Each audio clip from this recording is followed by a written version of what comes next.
museum back to life. You know, people sit out on the front porch hoping people will come by. Go forth and do good. It's insane. I have the most understanding wife in the world. I treat everybody the same thing. Oh, that's the other thing I love about Marietta. It's like a melting pot. You are listening to Marietta Stories. Each week, veteran podcaster Bill Nowicki brings you the heartwarming, interesting, and fun stories from the people that make the community of Marietta, Georgia, a place to call home. Here's your host, Bill Nowicki. Hey everybody, welcome to Marietta Stories Podcast. This is Bill Nowicki, and Lisa Weinert shifted from selling computers with IBM to doing something she loved, and she's always been a runner. She was very curious about it, and now she trains people and helps people train not only in running, but all kinds of fitness levels and issues they might have, and it's a fascinating story, and she's super competent. I really enjoyed meeting her and talking with her on the show, and you're going to love her. She's over across from Cool Beans Coffee Roasters, a place called Dynamic Spine and Sports Therapy. Here she is. All right, here we are, Lisa Weinert at Epiphany. Used to be called Epiphany. It's now Dynamic Spine and Sports Therapy. Say that 3 times fast. Right. That's part of another, like a group of chiropractor offices, and there's another location in Kennesaw. Cool. Mm-hmm. All right, so I met you through my friend of the show, Paul Southern, and you have a really cool story. Just for a quick overview, what's your job look like today? So I'm a Run Fit yoga coach, and what that means, I'm a certified running coach, personal trainer, and yoga instructor. Okay. So it allows me to work with a lot of people for a lot of different goals, and I can coach them if they want to go after a running goal. I can work with issues if they're trying to go after a fitness goal and get stronger or fitter. And I can also teach them yoga and make sure that what they're doing is balanced. Yeah. And a little side story, you did karaoke last week? Yeah, last Friday. And you were dancing with Paul and you were getting down low. And I'm like, she practices what she preaches. And you're also an ultra marathoner. I mean, you have such a cool story. But let's start in the beginning. How did you get out of the corporate world into what you do now? Well, I was always a runner. I've been running for 42 years. And a lot of people started asking me to put training programs together for them, and I didn't know how to do that. So I started to learn how I could work with other people in terms of where they were, what they needed, and getting comfortable putting training plans together that way. And how long ago was that? Oh boy, now you're testing me. So that was 2008. I got certified as a personal trainer. I took a class from a gentleman teaching it in his own gym so I could learn more about the gym equipment, learn how to spot people, learn how to put programs in place. And then I started working in a gym and also at a private place where that gentleman had a boot camp approach, had a different set of clientele than would come to the gym. So I got a full rounded exposure to working in the fitness world. Wow. Yeah, and how did the corporate world, because you sound very organized and goal-oriented, how did that corporate experience help you set up this type of business? A couple of ways. Part of my training when I worked for IBM was to understand how to put together a presentation. So I'm comfortable standing in front of people and doing a presentation and focusing on different parts of that. And then I got my master's in international business, so a lot of people who are fitness-oriented are not necessarily business-oriented, and having that exposure helped me keep my world balanced. So I'd like to brag and say I'm really organized. I would say that I'm very organized, and there's some things that I need to work on, but don't we all? Yeah, well, gosh, I'm way out on this disorganized thing, but I do love stories and people, which helps me do what I do. But back to you, so tell us about how you because you added a bunch of certs and all this type of things. So you started this business, you had that transition from the corporate world, which keeps good care of you, you know what to expect, into this small business world. What was that like for you? It was an interesting transition because in between leaving the corporate world and starting my own business, I was a stay-at-home mom with little ones. So that was an interesting education, coming home prepared with a to-do list and realizing I could get nothing done when you had toddlers. So that was definitely good preparation for being creative and thinking on my feet and getting a whole new definition of organized or dealing with disorganization. When I started to transition into the fitness world, I didn't know what it was going to look like. So I got two sets of jobs. One was working in the gyms, and the other was working in the running shoe store, the Big Peach Running Company. So I had some dedicated time, a reliable job as I built up my personal training, and then I got to a tipping point where I was able to transition to just doing the personal training. Yeah, so it wasn't like haphazard, like one day it was like, F you, I can't take this anymore. It was a whole program. Yes, so it was a process. So I kept building. Yep, it was a process and kept building. And as I started to dive more into the fitness world, I kind of defined myself as a body nerd, and I was looking at what else can I learn. So I went and got certified as a yoga instructor. And that really helps you in so many ways. There's so many overlaps from training and running, and it's very valuable, and it's an easy thing that people will give up in terms of stretching or staying focused on yoga if they want to do the other things in terms of lifting weights or running. And then it comes down to time too, right? We're all busy and things going on. So yeah, you kind of give up things. You want to focus. Right. You have enough time to get up and run and then go, and hopefully you have time for a shower, and stretching is an afterthought. And maybe you can stretch a little in the shower. Totally get it. So that's what I focus on with my plans with my runners and some of my other clients, that I build in that time so that they will have... You hit the mic, by the way, and it threw you off. Because, no, I love moments like that. It was perfect. You went like, oh, God. I didn't even hear it. You know, I'm a New Yorker, and I talk with my hands. Oh, that's great. I want you to feel comfortable in the interview, not me, so that's good. Well, but anyway, so I totally lost my train of thought. So you were saying that putting plans together for people. Right. So balance is important. So it's balance, like from a body perspective, to make sure your left and right sides are working evenly, balance in terms of what you're doing, so running, weights, stretching, and balance in terms of time with your family and your schedule and your work, whatever it is that's in your life. Well, I want to talk to you because I just turned 60. It's a big milestone for me, but you have people in their 80s, and what is possible if we take good care of our bodies in terms of what we're able to do and not do? It's whatever you put your mind to. So my client you referred to, she's 83. I've been working with her for 12 years. She unfortunately has some dementia. So we work on things like balance and patterns and things like that. But she can hold a plank for a minute. She can do dips. She can do lunges. She can dance for 30 minutes with me. It just depends on what is the right thing for her that day. So I am turning 60 next year, so I am going after a goal of running 60 miles in 3 days. Really? There's a lot of people that put off things and, they get out of shape, stop moving. What kinds of things do you do for those people when you bring them in, and an assessment to plans and all that? So I have a program called a functional movement assessment. Functional movements are things like getting out of a chair or getting out of a car, because you recruit different muscles, and sometimes that doesn't feel so good. And if you do the same things over and over, you might not be balanced in your muscle set.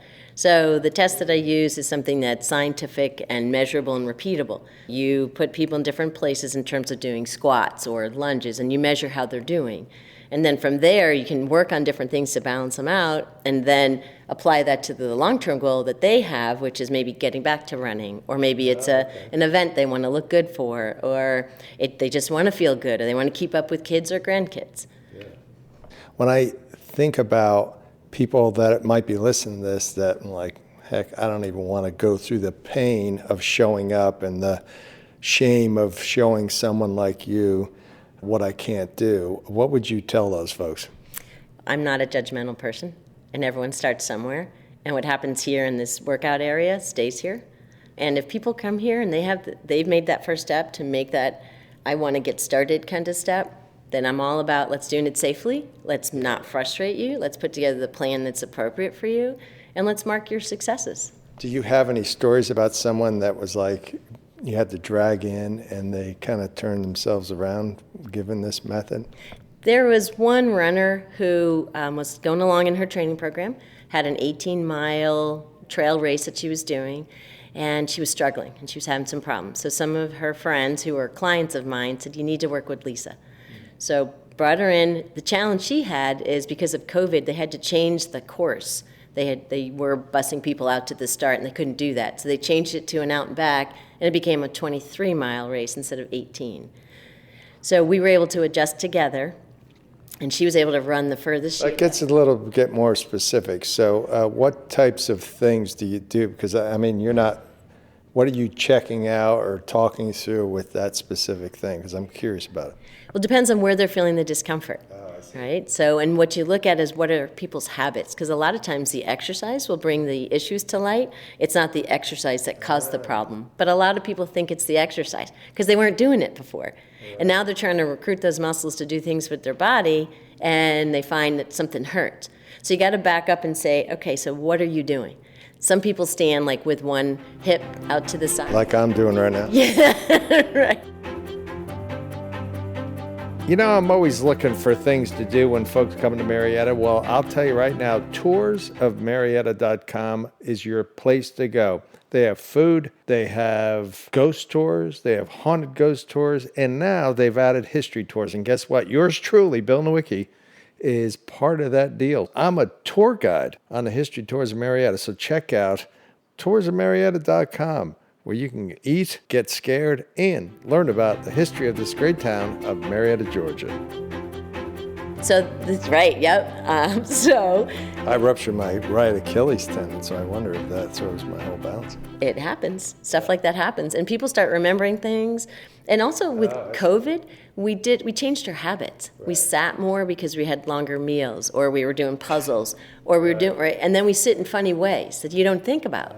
You're right, one leg might be up in a funny way. So when you start looking at your habits and you can back up and start to focus on that, gauge your core more so your posture's better, then when you go back to your running or whatever you're working on, it gets easier at some point. So back to the lady or guy or... It was a lady. Yeah. So tell me about the 18-mile. What did you do with that person? Well, she was having some discomfort, so I can videotape people running, and I have an app I use to analyze, do a chalk talk. So we can slow it down and we can see what's moving, how are things moving, our hips moving, our legs coming up the right way, how are feet landing, are those the right shoes to be wearing, all kinds of factors. So you just kind of take it all apart, and then you put it back together. So we worked on that. So when they shifted and made it a 23-mile race instead, she was able to shift, and we got her training adjusted. Yep. And when she finished, it was one of the hardest things she had done. Her feet were sore. She was crying when she saw me because I met her at a point at the bottom of this one hill. But she made it up that hill because I couldn't do it. She had to get herself up. And she ran the longest she had run. And it was really amazing. And what was so cool about that wasn't just that she accomplished that, it was how it trickled into other parts of her life. And she started, you could see her come a little more into herself. That's good. So now she can think about all those pieces instead of looking at the, result or whatever. She can back up and say, what am I doing and how do I analyze that? Right, because sometimes when you're working out or you're running and you get caught in that, this really hurts, I'm really tired, I'm not enjoying this, and you start down that road, it's hard to pull back. But if you start thinking, okay, so I'm supposed to have good posture, I'm supposed to keep my arms here, and more positive and proactive, all of a sudden you're doing it. And it doesn't happen overnight. It's a process. But you need someone to help you along, it sounds like, too. Yeah, it's great to have another pair of eyes and the video because you can't see yourself unless you're running past a window of a store and you might see a second. But it's really hard to kind of analyze yourself, and you don't even realize because it's a comfortable movement that maybe you should tweak it a little. Yeah. All right, well, let's take a look around your place and describe what you have around your studio, which is a really cool building, by the way. It's like 10 foot across in the front, and then the back opens up, and it's all this, it looks rough, but it has a feminine feel to it, too. It's nice lighting and everything. But anyway, so explain what you have and how it's set up. So we have a whole variety of equipment that we can use for a variety of things. So those are stability sticks that help with flexibility and balance and other things. It allows you to use the poles and maybe do some movements more properly as you're trying to engage your core, and then you eventually learn to work without them. Wow, so there's like, some of them are like 8 foot long. Right. Well, those are really great for stretching. So, and sometimes it depends on the height of the person, because you and I wouldn't use the same length, because you're a lot taller than me. Right. Then we have kettlebells, weights, step up, or blocks to jump up on. Is that to see how well they can? Like it's a plyometric kind of thing. Can you engage those muscles to get yourself up? So a lot of people are intimidated by jumping on it, including me. So I have a hard time. So I use that for other things. But it's a great block to start with. And you can also use the step to do this same kind of thing. It's a little easier to jump up on the step. Right. So But you're probably building people up, too, as they go through. Because I've learned to go with the flow to see what happens when someone walks in. When I first started as a trainer, I would put a program together, and people would come in and say, I did gardening and my back hurts, and I had to come up with a different program for them. So I learned to do it on the fly. I like to see how people are moving. They think I'm just talking, but I'm watching. Uh-oh, you're watching me. Well, it's like one of those things, like once you turn it on and you see stuff, it's hard to turn it off. Yeah. We have a Pilates reformer. I don't know a lot about it, but Diana, who is the chiropractor here, has taught me. She's certified as an instructor. I'll do a few things on there. Lots of different size balls. We have the Bosu ball, which is the half ball. And you can use both sides for balance and other activities. Right. It gives you clues as to what's working or what's not working. Okay. So it's very helpful. And it's also a great way to show someone that the work they're doing on their balance is paying off. Right. And then there's a weight bench. That's a mini trampoline or rebounder. And what's interesting is you're not really pushing off to see how high you can jump. You're pushing down because there's so much give, it's not going to hurt your body. So it's a great quad and glute workout on that. And then we have a treadmill. These bands are awesome. There's the colors denote the resistance. What's the different height? You have a bar with rings in it and stuff. How do you use that? Well, it's almost like the machines at the gym, where you can raise and lower stuff. So you can do a tricep pull down when the bands are up high. Right. You can do more of a standing row when you have them at mid-level. You can do a curl from the floor if you have them looped down below. But yeah, and then I have plenty of mats because I also teach yoga classes here. Right. So I put people on the floor for core exercises and other things. And I also can have about 4 or 5 people at a time here teaching yoga. Obviously, you're passionate about all this stuff. So let's say you had somebody in their 70s having trouble with their balance. That's typical, correct? Mm-hmm. What would you do to get them started to make them more stable so they don't fall and break their hips? Right. Well, that's exactly where I was going. Hips are really important. So I'll start with the basics. You take gravity out of it. You have them hang on to the wall or the post so that they can start building that strength in their hips. And then they hopefully will build that up enough so they can step away and do those exercises without it, and to gradually take them up. Because when you're walking, you're on one foot at a time, so you need to have that balance, and you need to be able to recover. So you need, if you trip, you need to be able to get that other foot out so you're not going to fall. So you need to be able to figure that out. So you want to have your body respond by your core working, your chest coming up, that foot coming in front so you're not tripping. You don't want to think about it, but if you work on all those pieces, the theory is that should work. And do you test people to see how they're doing with that? Do you trip them? I don't try and trip them now. I stay away from that. Insurance would be really difficult too. Right. Yep, I'm not trying to get more clients if I was known for tripping people as a test. But I think your story to me illustrates when you're passionate about something, which in your case is running, you find that mastery and you start asking questions and following where that leads. You end up, with new certifications, new understanding, you expose yourself to different people, and you can build a whole new life based on that. And I think it's such a cool story. Thank you. It's a lot more rewarding than selling computers, and it's a lot easier to get up in the morning and go because I'm excited about it. What I like to say is that my friends are my clients, and my clients become my friends. So they're all great people, and it's just a lot of fun. And I get recommendations from them, so it just is fun to see that they are excited about it too. Well, it's so cool to meet you and your space here and outside the karaoke bar. And well, let's be clear, I didn't sing. I was just cheering you on. That's right. Yeah, I was curious why you wouldn't go for it. Oh, because I know my voice isn't good. And so I have a good time singing when you can't hear my voice. but I like to dance, as you commented on. But singing is not my thing. Really? See, you have those hard spots. You won't take it. I did a program called Rockstar Camp, and I got up on the stage with the band in front of a live audience, and I've got the recording to prove my voice is not very good. I'm not trained in it. It's not an area I'm going to ever really work on. So I have fun trying, and I've done it, but so I can check the box off. But yeah, I don't think I want to torture anyone, making them listen to my voice. So let's talk to that person that might be in that corporate job and they have a passion that they're really thinking about. It sounds like you took deliberate action, but you had a process from the corporate world to what you're doing now, and it wasn't a big leap. How important was that?